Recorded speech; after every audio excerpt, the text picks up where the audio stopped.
Hello, welcome to Frequencies, tuning in to frequencies of human behavior, perspective, and empathy. Last time in episode 1, we talked about anonymity behind the wheel, the way a car can turn into a little moving mask, just like a screen does when we're online. We looked at how the automobile changed not just how we move, but how we behave when we think no one can really see us. For this episode, I want to come at the car and that whole era from a different angle. One that actually started with something I love, old buildings. See, I'm a huge fan of historic architecture, especially from the late 1800s and early 1900s, partly because it's accessible. It's around us. You can still walk past these things. There are schools or courthouses and old hospitals, mental asylums, factories built 100, 120, 140 years ago that are still standing. Not everywhere, but in a lot of cities, you can still see the bones of that time. So when I'm looking at those buildings, I always end up thinking about the people who physically built them, the mindset they had. What was different about the way they thought versus the way people that build buildings now think? Over and over, I land on the same word, passion. Those structures feel like they were built with pride, with intention, with this obsessive care for detail that you rarely see in everyday construction now. So that raises a question. What happened? Because those kind of buildings basically stop being constructed after a certain point. You don't see many new structures from the 1920s and 30s and 40s going up with that same style and craftsmanship. Something in the world changed. Something in us changed. Chasing that question is what led me straight to the rise of the automobile and everything that came with it. And the factories, the schedules, the 40-hour work week, the pressure to make cars cheap enough to be in every driveway, the mental toll of the workers, the crowded asylums, even prohibition. Once I started pulling on that thread, all of these patterns started showing up. That's where we're going to talk about on this episode, the mental strain of a changing world. How the car didn't just move people, it moved the entire mindset of the working world. And maybe explains why those beautiful old buildings feel like they came from a different kind of human being. Let's tune in.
So the automobile.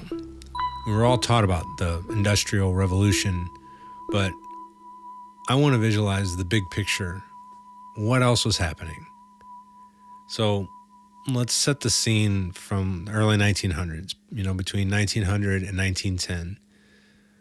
The United States population was 76 million at the beginning of the decade and rose to 92 million by 1910.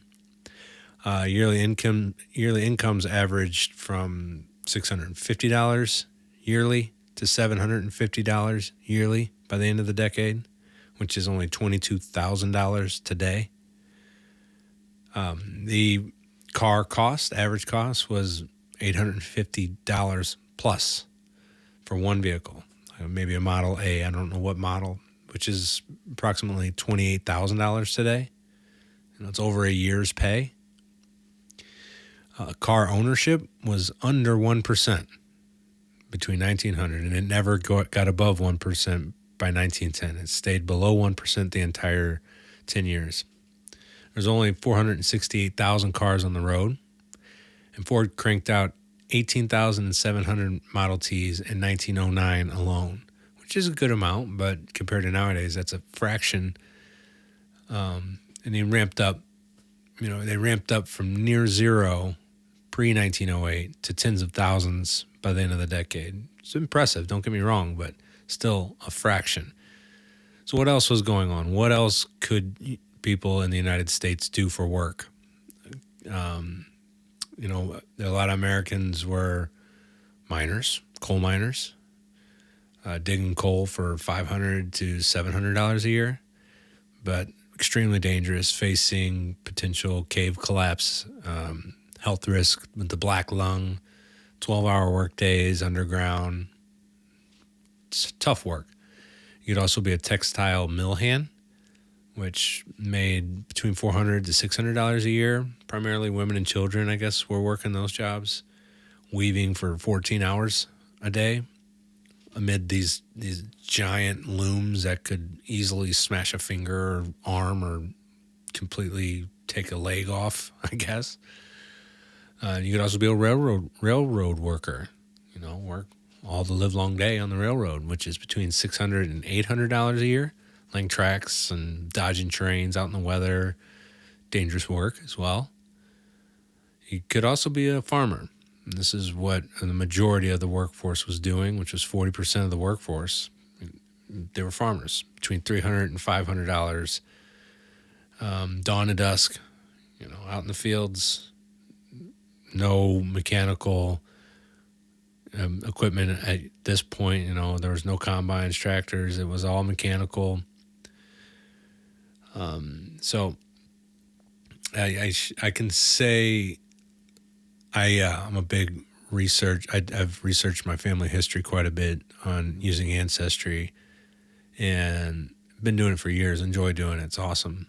But while doing research, one of the primary sources of data is old census data.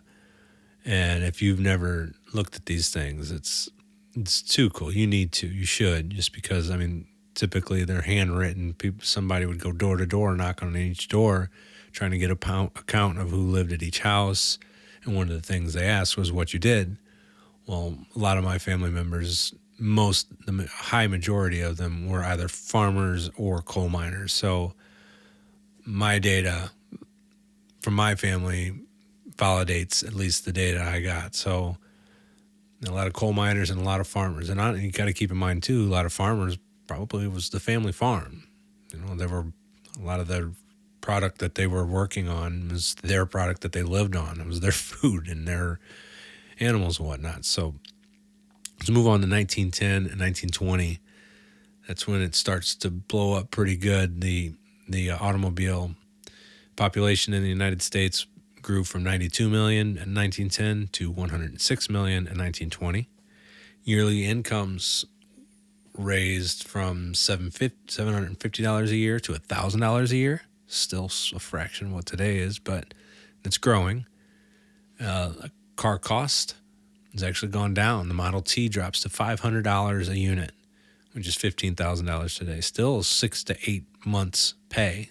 Kind of hard to afford one still. But even with that, car ownership rose significantly. It rose from less than 1% in 1910 to 30% in 1920. 30% of homes in America had a vehicle and had an automobile in their driveway by 1920. It's impressive. In 1910 alone, Ford built 19,000 units. In 1914, they built 202,000 units. Significant jump there. I'll get there in a minute. 1916, they built 501,000 units. You notice the big jump between 1910 and 1914. That's because in 1913, the moving assembly line it debuted at the Highland Park facility, and that dropped building times from 12 hours a unit to 93 minutes a unit, an hour and a half a unit. So in 1910, 19,000 cars were built. production line, the moving assembly line comes into play by 1940, 202,000. 19,000 up to 202,000. That's a significant jump per year. Some other key details that happened in that decade. In 1914, World War II happens. U.S. declares war on Germany. And with that, 2.8 million men were drafted with the Selective Service Act, and 2 million Americans were in France by November 1918, sorry. And then the Treaty of Versailles was signed in 1919. So all of this happened in that decade. Lots going on. Now, between 1920 and 1930 is when the peak boom happens. That's the population in the States grows to over 115 million. Yearly incomes swell to from $1,500 to $2,000. A car cost, the automobile dropped to $260 a unit. So from $500 down to $260, almost cut in half in this decade, which was more affordable. It's only 2 to 3 months' pay. So they did get the cost down significantly. With that, obviously, the amount of ownership in the States grew to 70%. 70% of homes in America had an automobile in their driveway. 20 million cars on the road. With 1925 being the peak Model T output with 9,000 to 10,000 units produced a day. That's a lot. I mean, it's a extreme amount versus just what it was 30 years prior. You know, that amount, there's 20 million cars on the road. It's a lot. They're paving roads. They're building roads. Route 66 was actually established in 1926. So, you know, the states are moving. They got 4 wheels under them, and they're putting gas in those vehicles, and they're driving. So some things that happened in that decade that I'm going to circle back to here in a little bit was the 40-hour work week gets put into play in 1926 by Dodge, at least, or by Ford. Dodge, actually the Dodge brothers, who were shareholders for Ford, and this happened in 1919. I should have said it in that last window there, but the Dodge brothers sue Henry Ford in 1919. We'll circle back and get into that here shortly. And also right at the beginning of this decade, 1920, Prohibition starts. There's a lot happening in this. Lots going on in that decade. So between 1930 and 1940, more things happened. At the end of in 1929, you had the stock crash. The Great Depression starts in late 1929. The population still growing, obviously, grows from 123 million to 131 million. But yearly incomes plunge a little bit. They go down to $1,300, $1,300. I think they were up to $2,000 the year prior, yes, the decade prior, but they dropped down to $1,300 a home average. So it's tough, and that's by 1933. But they did get it back up to $1,600 a year by the end of the decade. Now they get car ownership. I mean, they got the automobile cost down to $260. Now, car ownership in the United States, 80 to 90 homes have one in the driveway. They did it. You know, every home, just about every single home's got a car in the driveway. Lots of oil, lots of gas being bought. So, you know, everybody's happy. Everybody, but maybe we'll see. 30 million, over 30 million cars on the road. It's a lot. And they did it. And so for timing, I'm going to stop kind of going over those decades. I know there's a lot of numbers, kind of hard. I have a hard time following those, but I felt like it's relevant to paint that picture, to kind of see what was happening, how it swelled, how it grew. But what caused that boom? Think about the percentage of our costs still to this day that revolves around our car loan. It's a good amount.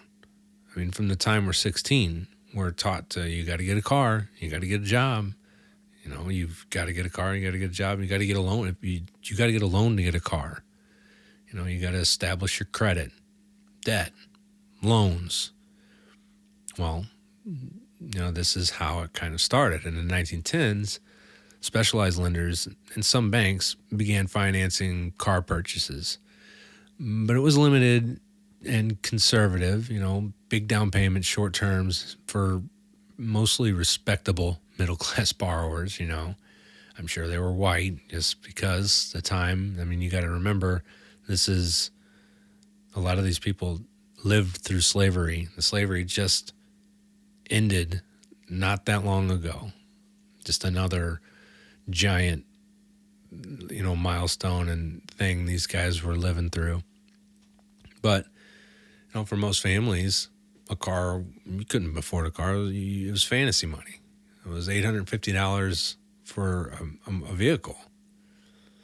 When a typical annual income was only $750 a year.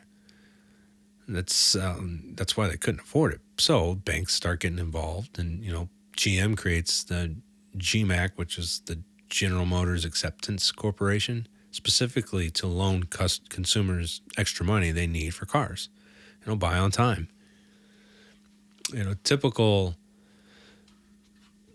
early deal with like 35% down and the rest paid in monthly installments over a year, $10, $20 payments over the year.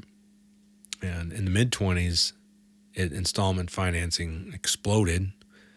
There was one estimate that about 75% of all automobiles were sold on installments, which, no surprise, looking at the salaries and average incomes for the years, they were all bought on installments, on loan. And roughly half of all installment debt in the country was for cars. So in 1925, the same kind of families that couldn't afford it suddenly have a Ford in the driveway, not because of incomes, but because of debt. Those $10, $20 a month payments sounded like, that's affordable. I can do that. Sacrificing other necessities to keep up the car note. Now, other things to consider, though, is the used car market. As years advance, older models, people are selling their older models, and there's used cars on the market. So, there is additional ways to get the cars on the road, but you can see, you heard the numbers. They're still building. They're still selling. It's no wonder. We can only assume that, that same credit boom was for cars, appliances, probably margin loans for stocks. It's part of the reason why the unstable financial pattern that fed into the crash in 29, the Great Depression. I think it's fair to say that it had definitely contributed to it. But I said I was going to circle back to a couple things. I said I was going to circle back to the Dodge brother lawsuit. And if you haven't heard of this instance, it's particularly disturbing, I think, just because, I'll explain it. In 1916, John and Horace Dodge, they were profit holders or shareholders for Ford, who later bought Chrysler, as we know. Well, they sued Henry Ford. They sued Ford, arguing his plan to skip big shareholder payouts. He wanted to raise wages and cheapen the cars to make it more affordable, to sell more. The idea was to sell. But ultimately, it was going to hurt the investors. They weren't going to make as much. Well, the Dodge brothers said, "No, sir, you can't do that." You would think that would be end of it, but no. The Dodge took it to court. Dodge brothers took it to court, and in 1919, the Michigan court ruled in simple terms that the company directors must put shareholders first, profits over wages. They actually said it's not a philanthropy. And they gave them $19 million in dividends, the shareholders, and Ford had to pay it. Now, a lot of it, it goes back a little bit where, in 1913, the assembly line succeeds, and there was already threats of unionizing. In 1914, the $5 wage was announced. So things were increasing, and there was something was going to have to give. I mean, it shouldn't have. I mean, the shareholders want more money, but I think it's disturbing. The court, even somebody in the court was quoted as saying, a business corporation is organized for the profit of the stockholders.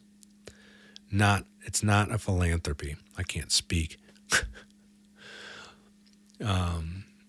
It did note some flexibility that if decisions rationally benefit the company overall, but that's legalese at its finest, where it's loopholes for one way or the other, depending on which way you want to fight it. But in this case, for the sake of all big corporations, because this legislature is still used, if I'm not mistaken, to where any decision that is against the benefit of the shareholders it can be outweighed by the shareholders, because they'll lose profits. It's just extremely disturbing to me. I also said I was going to mention, the birth of the 40-hour work week, which sounds great. 5 8-hour days and this was in 1926, and it was maintaining wages to boost productivity and worker rest. I mean, people were working 50, 60, 70, who knows how many hours. And this is coming off of, like I said, the $5 a day wage in 1914, where they found out that anytime workers are working over 48 hours, efficiency was decreased significantly. We all know that. Once we get tired, quality goes down, efficiency goes down, we're slower. Henry Ford recognized it. Should he be recognized for his big heart in this? Maybe, but it was more for profit. It was more to get more vehicles built, as many vehicles as possible. Eventually, society adopted the 40-hour work week in 1940 in the Fair Labor Standards Act. And it was originally 44 hours a week in 38, but they moved it back to 40 in 1940. So, yeah, Henry Ford shouldn't get all the credit, though, because the railroads were kind of using this system with the 1916 Adamson Act, where they would work 8 hours of labor, 8 hours of recreation, 8 hours of rest. So Henry Ford shouldn't get all of the credit, but he gets most of it. You might be thinking, why is this relevant? Why are you talking about this? Well, because it pretty much lays the groundwork to how American business or businessmen or women should run their companies to get super rich. Reduce costs, speed up production times, make a cheaper product, get it in every home. But here's the thing. What if some people didn't want a Model T in their driveway? What if some of these people that have lived their entire life on their farms, sleeping on homemade beds, were happy with life just the way it was? Well, while driving around and doing research, I would often stumble along these amazing structures that were almost as ornate as like a federal building or a cathedral. I mean, these things were gorgeous. I'm talking about asylums, the mental asylums. We know the cars were booming, was a booming industry, but asylums were booming as well, big time. You could say the industrial grind broke minds, because 130 major asylums were built between 1900 and 1950. 130 major asylums throughout the United States. Why are we building a ton of asylums? This is where it peaked. When I'm the connections I see, they're often like, wait a second. And that was one where, like, why are all these big giant buildings? There's multiple of them. They're all over the place. So I started digging.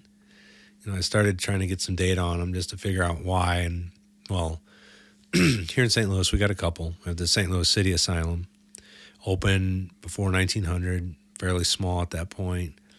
The core building was built in 1869 with some major expansions between 1900 and like 1912. Originally, it was designed for like 250 to 350 patients with like a 300 square foot per wing, multiple building complex, over 1 million square foot expansion with expansions and everything. But its peak usage was around, in 1901, there was 660 patients. It's 109% capacity. That means they weren't just full; they were almost twice as full.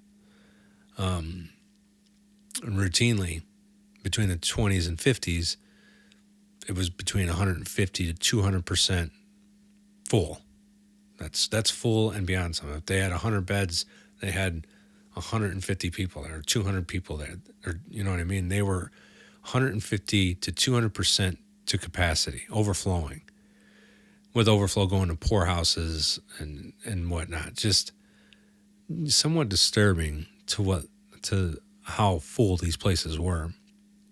There's another one here in St. Louis, and this is just St. Louis. St. Louis is a small city. I mean, I guess back then, in comparison, it was pretty large, but I had two here in this city, and the other one was like the county asylum. It opened around 1869, giant dome building, beautiful. This one's massive. It was built in 1869, but it's a $1 million annex between 1907 and 1920. Another giant annex. It was initially built for 300 beds, expanded to over 4,400 by 1950s. Had farms and poorhouses and over 8 wings. The peak usage was between the 30s and 60s. Obviously, towards the 60s, it kind of dies out. I'll tell you why here in a minute. But it was, again, 100%, 120% the entire duration, with 3,944 people in 1940, which is right at capacity, just completely full. In the 60s, a lot of these places did shut down. That's primarily because Thorazine was developed, a drug called Thorazine, which was the first antipsychotic medication that they would give to these people. Give them drugs and they shut up pretty much. Sounds terrible, but Thorazine, once Thorazine was developed, which was in 1954, they could medicate these people, and that was kind of the downfall of them, among other things.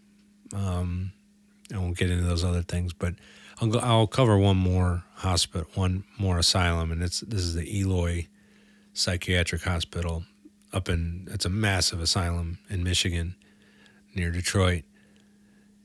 And this one was built between 1839 and 67. Some additional major builds between 1882 and 1913.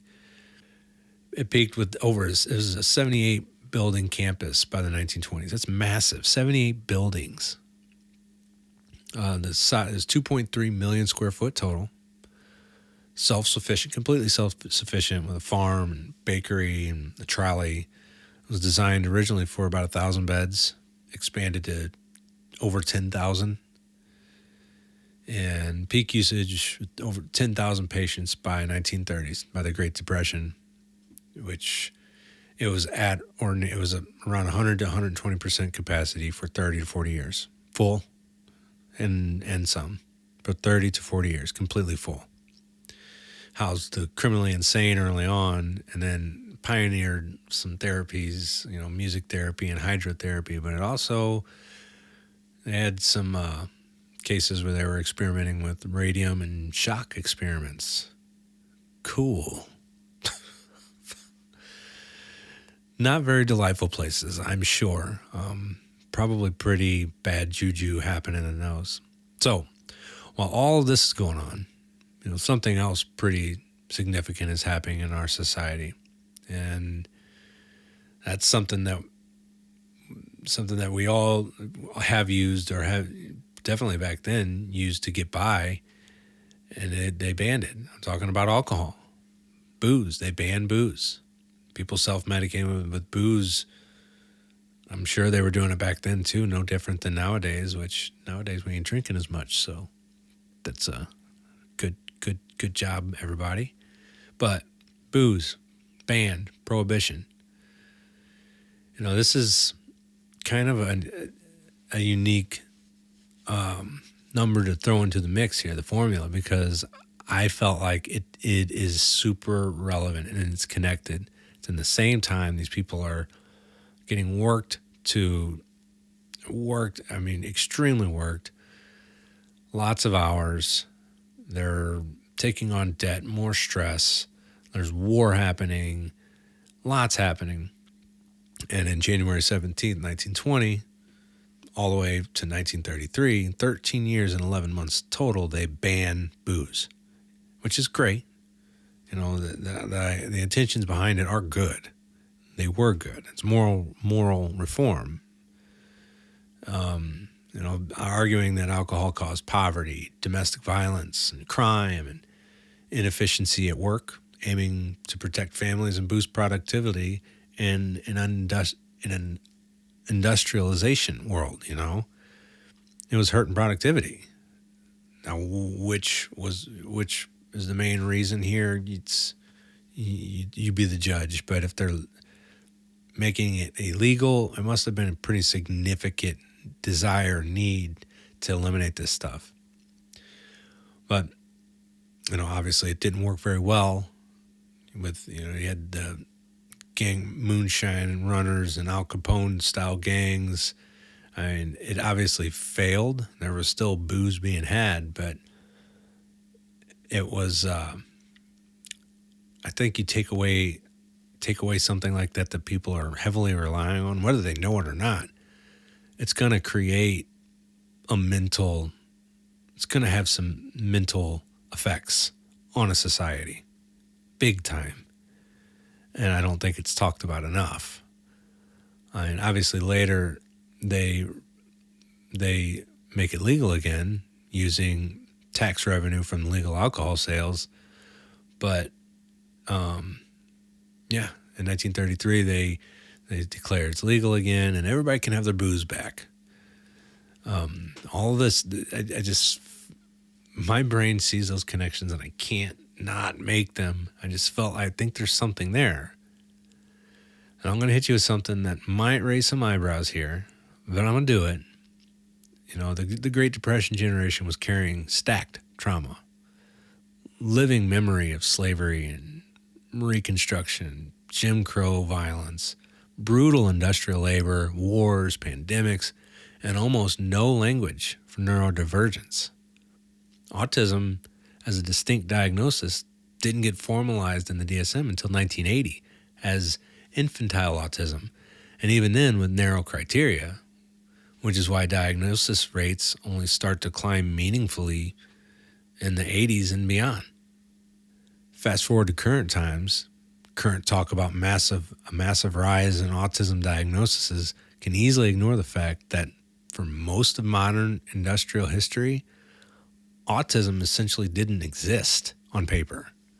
There were people, but no label.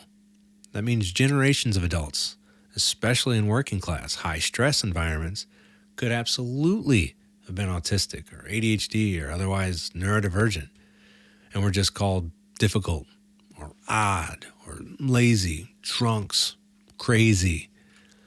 Then either self-medicated or got swept into these overcrowded institutions. Also consider this. There's data to connect this a little further regarding neurodivergence and the potential for addiction problems.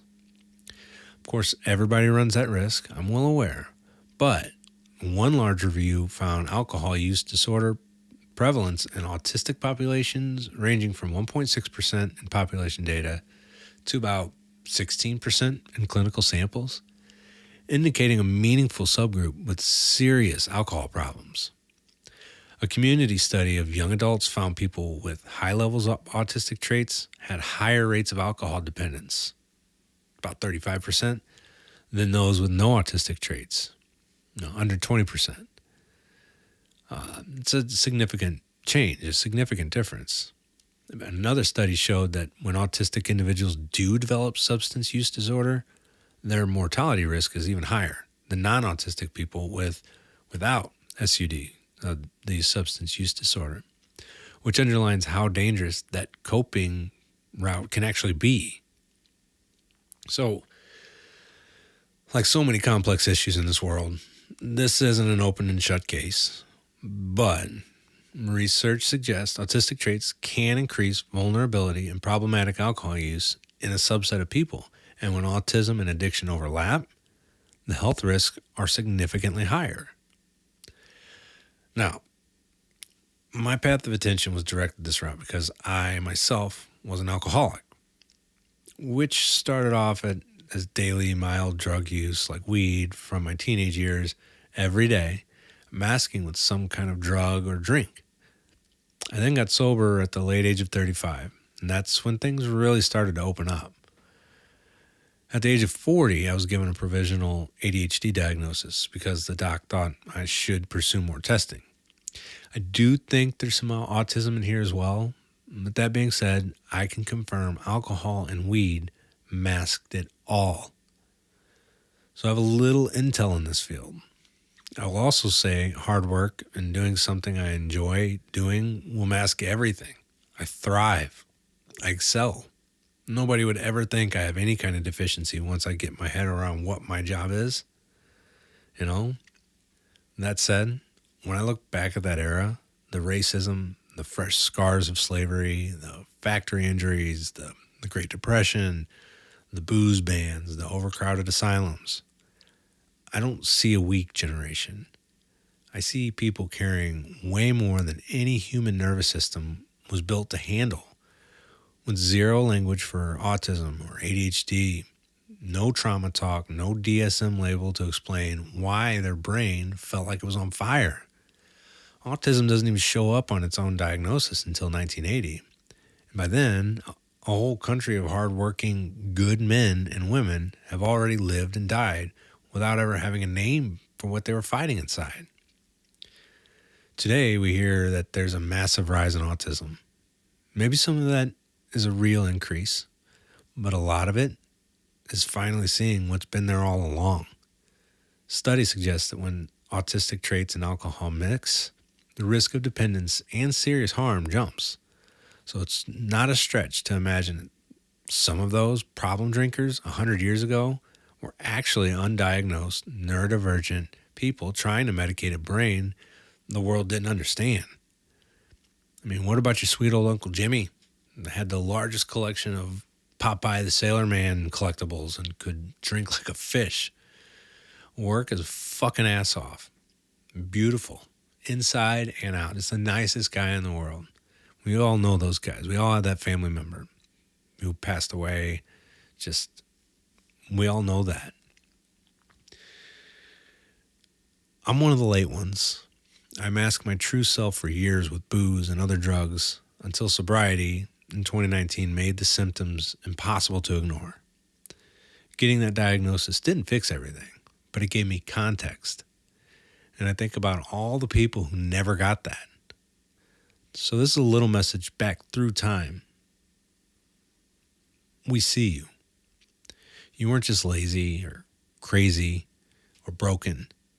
You were trying to survive an impossible grind with no map. In this generation, men and women in recovery and therapy and support groups in their kids' lives is refusing to drink the Kool-Aid that this is just the way it is. We're breaking cycles you never had words for. And I think if you could see that, you'd be proud. So, thanks for listening, guys. I know there's a lot to unpack from all that. On our next episode, we're going to discuss the mindset of the craftsman or the general laborer and figure out what happened to that passion that built these limestone and granite marvels we can still drive by to this day. I hope you enjoyed this episode. Again, if you liked it, like this, share it, interact with it, engage with it. That engagement extremely helps. I appreciate you guys listening, and take care. Later.